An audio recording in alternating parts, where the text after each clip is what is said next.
Hi, everybody, and welcome back to the Oil and Gas Rundown Live. Here with us at King Operating, my name is Rachel Griffith. I'm a Senior Vice President here. We just want to welcome everybody today. Thank you so much for joining us. And we usually have our founder and CEO, Jay Young, on today, but he is actually out. He had quite a bit of meetings today, so he's not with us. But of course, we have our wonderful EVP of Geology, Mark Ayers. Hey, Mark. Hello, Rachel. And our phenomenal land manager, Aaron Ledyard. How are you, Aaron? Hey, how's it going? Very good. So today we're gonna talk a little bit about geology. We're gonna talk about some of the things that go into acquiring land and royalty interest and all these different things. Of course, looking today, just a brief clip at what is happening in the oil markets. We're still seeing those higher prices. They've come down a little bit, hanging right around $90 a barrel today. With Trump wanting to have a ceasefire currently, Iran is still saying they're not coming to the table. So we're just keeping our eyes on what's happening with the disruption and some of the supply movement and production disruption in the Middle East. So all of you are probably watching that. We did do a great live webinar yesterday on that. And if you would like to watch that or you'd like to see the replay, you can reach out to us at kingoperating.com. We would love to share that with you, where we really unpack and dive into the effects of what's happening geopolitically, how that's affecting our investors, and the potential there actually within the commodity space to look at participating with us in oil and gas. So definitely reach out to us. We would love to share that webinar with you.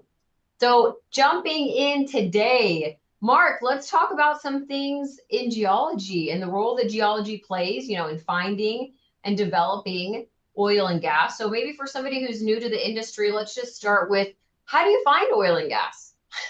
Well, there's a lot of ways of doing it. It's really coming up with a creative concept as to where to look and then applying the technology that exists. So we have a lot of great technology now. We certainly have very sophisticated seismic. We've talked about that before. It's been made so much more useful because of the advent of inexpensive digital devices, so that we can process very vast amounts of data and get really good data, good images that we couldn't have done even 10 years ago. Seismic is really nothing but an acoustic reflection of sound that travels down to the ground and comes back to the surface when it hits a change in density. And so it's a lot like an echo. And we use that, and we actually then can see how deep a zone is and what the orientation of the zone is. One of the things we used to look for in the old days is we wanted to get up in a high, something high, because one thing we always know is oil and gas floats on top of water, and any kind of pores in the ground will either have water, and that water can be displaced by oil and gas. So if you have a tool that can tell you where you are high structurally, then it's a great tool to go look for oil and gas. But we've gotten, a lot of those things are no longer viable targets simply because they've been exploited so often. So now we're trying to come up with more creative ideas. Of course, the biggest fields in the world are found in what we call stratigraphic traps. And those are places where we have a sand zone that is full of hydrocarbon, and it pinches out as it comes up structure, and they generally are very broad. That's what East Texas was, if people are familiar with it. And those are the largest fields. And so the stratigraphic traps, you got to envision that there's going to be a porous zone down there. It could be a limestone, a sandstone. And then you have to figure out where you think that zone will cease to exist. Pinch out is what we call it. And then you want to try to find where that pinch out coincides with some sort of structural high, and there you have your potential trap. But to put that together, it's all a matter of coming up with ideas in your head and putting all the pieces of information together. Seismic, sometimes no seismic. It certainly did have seismic when some of the biggest fields in the world were discovered, and then selling somebody to risk their money. And sometimes it's very hard to get them to spend that kind of money, because the riskier the prospect, the more difficult it is for somebody to invest in it. They have to have proof that they're going to get a good rate of return. Mm-hmm. One of the things that we do at King is we tend to invest in projects that are not very high risk, and where we hope we can get a high rate of return. And an example would be our Bivens prospect, which is in fact an oil and gas field. And we're trying to figure out how we can get the reserves to be better than the existing wells. And so far, I think we've done a great job of it. Yeah. I don't know. We could go on forever. But one of the Well, questions. Oh, go I ahead. did want to ask you, Mark, because the other day when we were in our meeting, you had brought in some different seismic maps.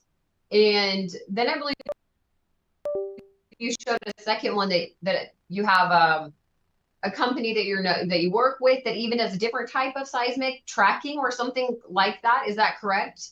Right. Well, first, I am not a geophysicist, even though I have worked geophysical data.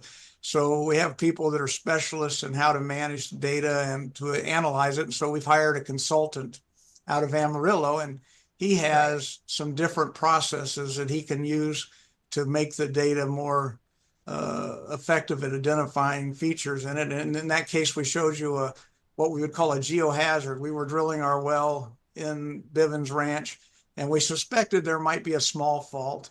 And since we're trying to drill in a very small interval of only 60 feet thick, we needed to know where that small fault was to anticipate where we needed to go with the drill bit next. And so we used his processing, and our processing didn't show the fault very effectively. His did. It was no doubt that we would encounter a fault, and lo and behold, we encountered it right where he had predicted. So that's how we used it. That was a different kind of thing. We knew this field, everything produces because it's what we call a resource play. And so as long as we can find the rock to fracture with frac technology, then we knew we were going to make oil and gas, but we were trying to stay in that very narrow zone. We saw a fault and we had to make accommodations, and our drilling people did a great job. Yeah, that must be very different than how things were long ago, huh? Oh, definitely. I mean, the technology is amazing. Yeah, to be able to see a 40-foot fault on shore, offshore seismic data is a little easier to use. You don't have as many surface issues, and because you're shooting on the subsea, and we don't have a lot of changes in velocity and at the surface. So we can see those kinds of faults on 3D seismic in the offshore, but to see them onshore is really rather remarkable. And so it's a testament to the quality of the data we're using and the ability of the geophysicist that's looking at it. Yeah, it's truly amazing. Even just to see some of the maps that you were showing us with the, where you're actually drilling and how you've been staying in zone, where you've gone, the whole mapping of that process is truly remarkable to think about. You can see as you're proceeding, through those areas, if you're in zone, lower zone. I mean, it's really amazing. Yeah, it's amazing. And that's all part of the technology of horizontal drilling, which has become very sophisticated as we do more and more of it.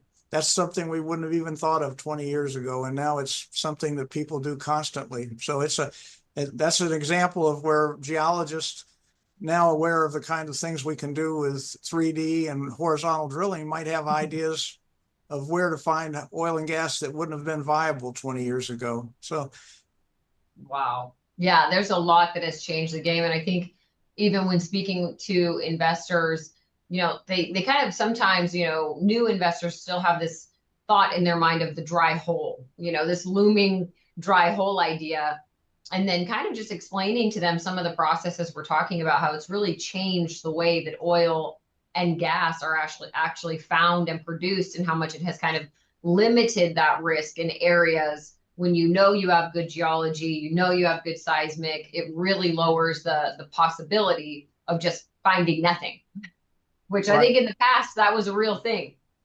Yes, it was. And if you get in the international arena, it's still a big risk, because in that case, you're looking for huge reserves. We're not doing that kind of thing. That would be Exxon and big companies that have huge reserves to replace.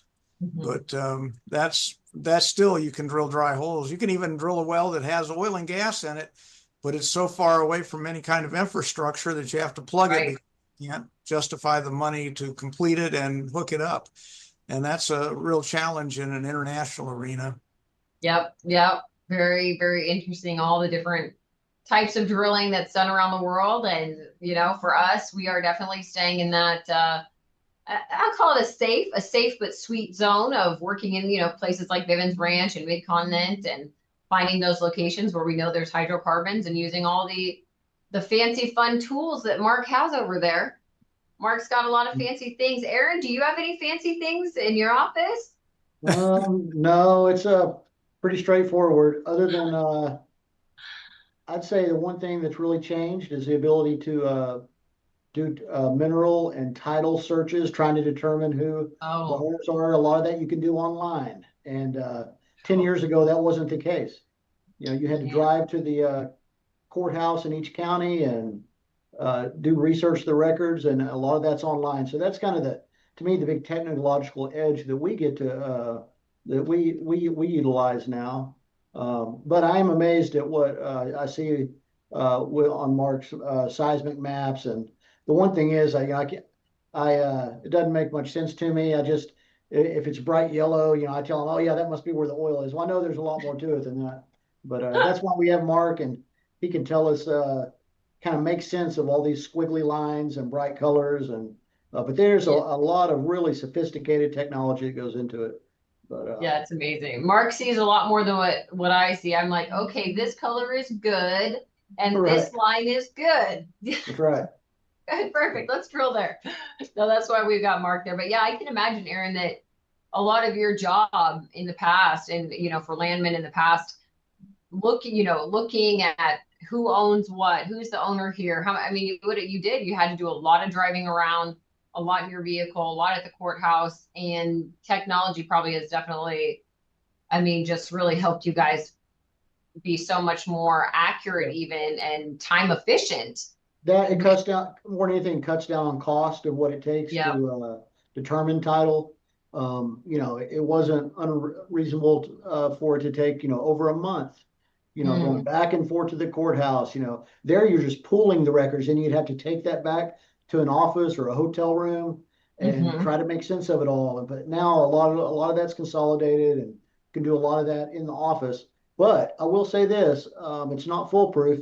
You still have to send somebody to the courthouse to kind of put a final check on things, because Oh, really? yeah, Okay, so there's after you, especially, it's getting better every year, but I can remember just 5 years ago, I would maybe have to utilize 2 or 3 online services to get a good tile. Because they didn't have it all. There were holes. Mhm. And so when people said, "Oh yeah, I can do all my work from my home or the office," that's not necessarily true, and it would make me feel that somebody might need to go double check that at the courthouse, because really it's all about the deeds filed at the courthouse.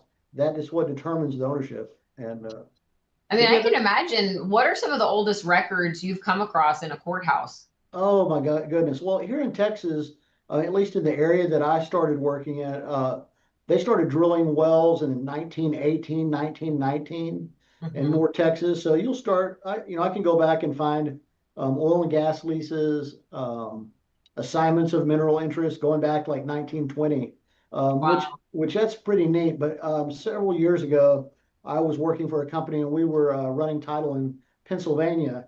And of course, I wasn't in Pennsylvania. I was working in my office, but the records were pretty good. But reading those deeds, these digitized deeds on my computer screen, well, in Pennsylvania, the first well I think was drilled in 1859. Mhm. So those records go all the way back to 1859, and it was just like hieroglyphics, trying to read Wow. the deeds and make sense of them, and even the way they describe the property. Nowadays it's much more straightforward about the description. Back then it'd be like, the northwest corner of the barn to the boulder, so many yards. It was really, but you'd have to kind of follow it and figure out, what are the measurements on that. And it was really quite difficult, and not my favorite part of the job was trying to determine what these old deeds were saying. Uh, Oh, but but I you gotta better hope the say, barn is still there and the totally. boulder hasn't been moved, or I else you're know, really in but more than anything, that early title is crucial, because if you miss something, that changes the ownership all the way through time. And Oh, wow. and I've seen it happen where a mistake was made. Maybe we didn't, you know, really understand what the deed was conveying, and maybe gave another interest, a quarter interest to somebody else. Well, if that happened in 1915, and then here you are running title for another 100 years, well, you know, you can only imagine how wrong that final answer will be. And so, you know, Wow. it is difficult going back that far, but luckily in my position now, I don't have to do a lot of that. We have a, you know, field landman that do a lot of the early title. Now, most of the stuff I'm looking at are oil and gas leases in the last 20 years. You know, I'm looking for new terminology we find in more recent documents. Something like maybe you've heard before, maybe not, like a pew clause. And people are like, well, what's a pew clause? Well, it's a really big deal, because if you drill a well and you don't drill another one under a certain amount of time, well, then you lose all the acreage around that well. Used to, without a pew clause in a lease maybe hold 1,000 acres until you know, the well doesn't, or there's any well on the lease that produce or stop producing. So anyway, that's it's a lot different now as far as interpreting documents, but I definitely didn't enjoy going back and reading the early documents. It's difficult. Yeah. Yeah, that has a special set of challenges for It sure. does. I It mean, does. but then, you know, I know, you know, you and I have talked about there's some places, I mean, especially in the Permian, where you find a small space of land may have multiple owners. I mean, have you ever been involved with a situation where there was dispute over ownership, dispute over who owns the land or the lease, Oh yeah. or Oh yeah. Definitely. they're just like, oh my gosh, yes. Yeah, it doesn't take much for the way certain wording maybe in a document changes the way maybe one person perceives it. And that's the reason after a landman has done their title search, that we always submit those documents in a run sheet and what we call an ownership report, or it might be a mineral ownership report. Well, we submit that to an attorney, and then the attorney will do a title opinion. And sometimes it's up to that title opinion. You know, in that title opinion, that attorney has to kind of make a decision on how a certain clause is maybe interpreted. So yeah, it can get really difficult. Yeah, I can imagine there are some family disputes through the years on certain types of leases for sure, especially when they're being approached to, I mean, approached by a landman, maybe. I mean, actually, I think you and I have even talked about this somewhat personally, but yeah, people own different parts of it, or maybe a family owns it and they want it developed, or they don't, or Yes, yes. And you know, as far as like mineral rights, you know, mineral right is just like one stick in a bundle of sticks that can be ownership. You could have surface ownership, you could have water rights. You know, there's just a lot that goes into it. And nowadays, here we are, 2026. Most ownership rights have been split, or you know, especially in areas of oil and gas production. And so, you know, it gets really complicated. And I think you've heard me talk about this. There is nothing more difficult than dealing with a surface owner who doesn't own the minerals too. right. Because you're wanting to go drill on the land.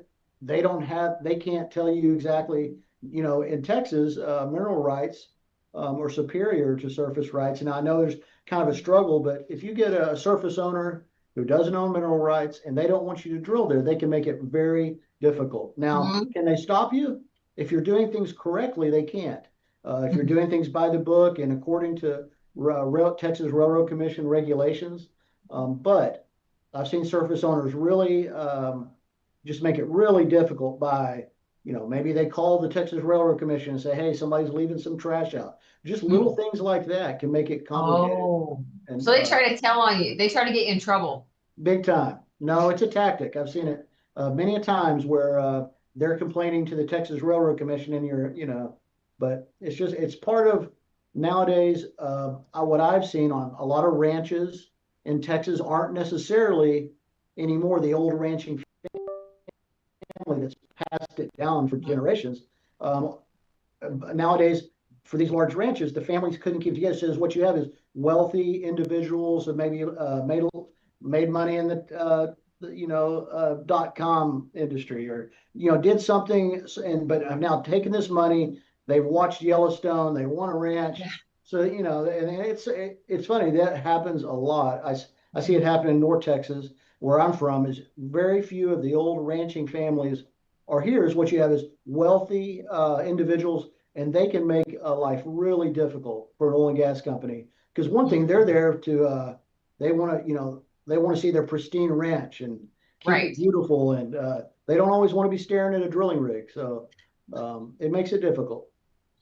Yeah, I can imagine there's some battles. There's some battles with that. Now, how does it work when a family can? I mean, we've talked about how you can divide mineral rights up between family members. Is that correct? So that if you had a piece of land, you might have multiple members owning a portion of that. Now, is that just something that can be allocated when someone passes on?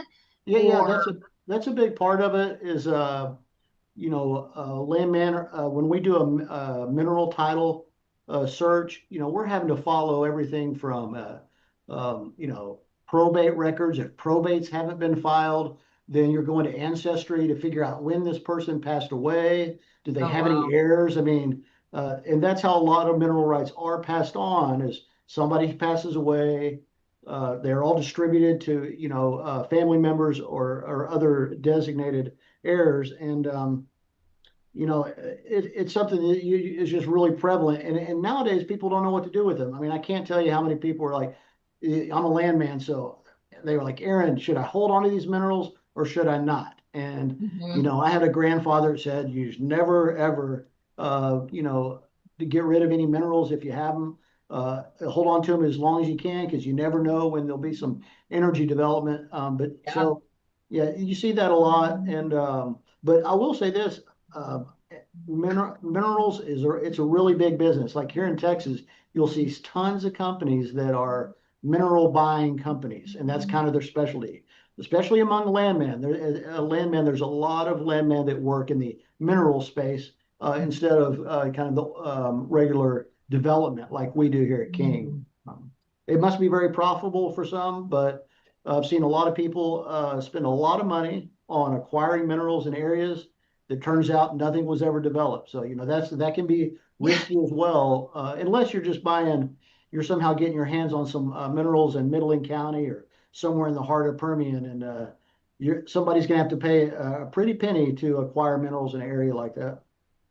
Hey, you never know. Maybe you've got like a long lost relative out there, and one day you're just going to be, you'll get a call from an attorney that says like, "Hey, you've got some minerals in the Permian Yeah, that you inherited." I don't know if that's going to happen. I do have some cousins that their dad, who wasn't even a landman, but in the 80s, he went and did some work for a company. He had a little bit of a legal background, and he acquired a little bit of minerals, a little bit of overrides, and since then, my uncle's passed away. He passed them on to my cousins, and I can't believe what they're being offered for those minerals. It's in the heart of the Permian, and it's close to six figures, and it's for a little small interest. And what I told them there, I keep telling them, don't sell those, because Yeah. I've been keeping an eye on it for them. But something like that, I described it to them as like that is about as good as you can get as far as minerals. Don't ever Yep. sell them. They didn't realize how great of an area it was. So, but that's lucky. I mean, that won't happen to me. That's they got really Mark's lucky. laughing. Mark, if you could have if you could pick any minerals in the world, where would they be? Oh, I'd love to have some in the Midland Basin. There you go. I tell you the story, Rachel, and we've talked about that before too, but the idea that somebody would pay for $60,000 for minerals for 1 acre, I mean, that just stuns me. And yet that has happened in the Midland Basin. I remember if we spent $100 per acre when we were drilling vertical wells, that was a lot of money.